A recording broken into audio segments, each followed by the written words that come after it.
Brandy Flores here with Raider Nation Radio, here with Thomas Booker. Correct me if I'm wrong. Almost a year to the day you became a member of the Raiders. Yeah, I think it's a year and maybe a week or two now. It was 2 days before the first preseason game against the Seahawks is when I got traded here. So yeah, just about that. So you had your first full camp with the Raiders.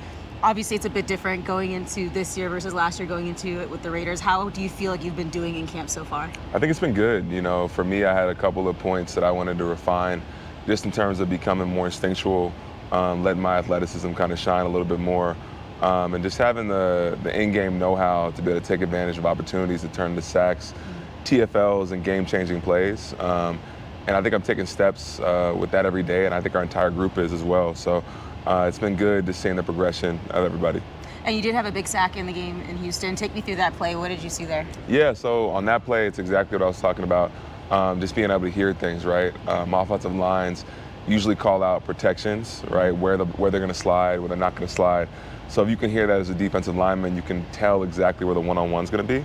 And for me, I heard that the one-on-one was going to be to my side. I knew exactly that the dude was going to step down, so I could take advantage of him stepping down and counter his movement with something else.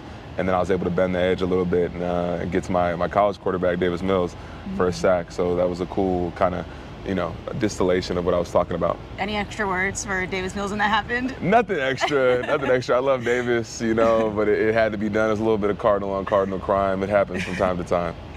And obviously you've mentioned before how the reason that you wanted to re-sign with the Raiders was because of Robbie Leonard, who became now the defensive coordinator. He says that he runs everything very similarly. We've heard from other players that it's very similar the way he ran the D-line last year to defensive coordinator this year. How have you seen, is there any difference, and how have you seen his growth as a DC? Yeah, I think Robbie obviously has a larger scope of things now that he's a defensive coordinator versus a defensive line coach, but you'll hear it in every interview that players have about Robbie, but it's mostly about style of play, right? X's and O's are very important. Scheme is very important in this league.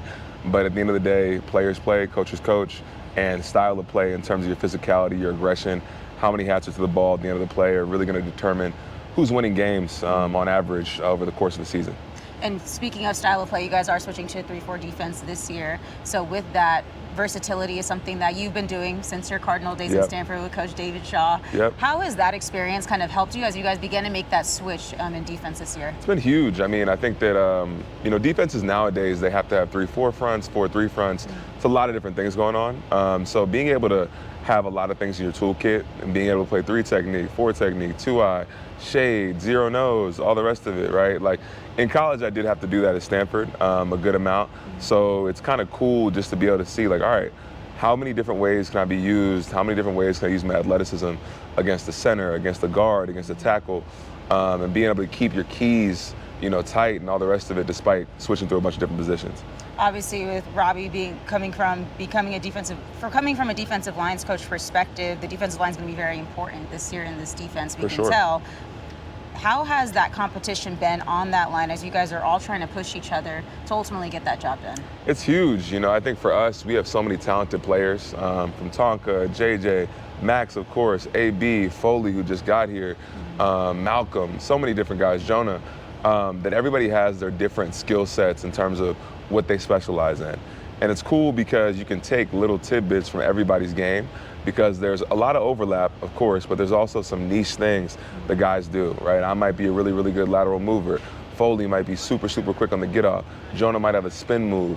Tonka might be really, really good going from B to A, all the rest of it. So the fact that we have so many different guys that are talented in general but have specific talents, it's cool because you just get to pick people's brains and take little things from everybody. And then for you, last season was your first real year in the NFL having a starter role. What did that do for your confidence heading into this season? It was huge for me. I think that when you're not starting, right, you want to make sure that you're taking advantage completely of the opportunities that you have. And that can be a bit of a weight on your game a little bit because you're like, all right, cool, like I'm going to get 20 snaps this game. What am I going to do with these 20? But when you get a larger sample size, you get to start to build a repertoire of rush moves, a rush plan, and be able to build things up, set somebody up with something. So that was huge for me in terms of my confidence, being able to understand an entire game versus a couple of snaps that you're getting here and there. So it's super helpful for me and my confidence, and I'm looking forward to taking them in this next year. And you've played before with Nakobe Dean on the Eagles. What does he bring to this defense? I know his role has adjusted a little bit from maybe his time in Philly.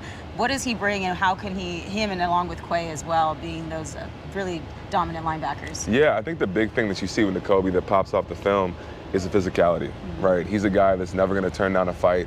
If it's a running back, if it's a guard, anybody, right? And he has such good leverage and physicality and just violence in his upper body that really I'm taking him versus most people.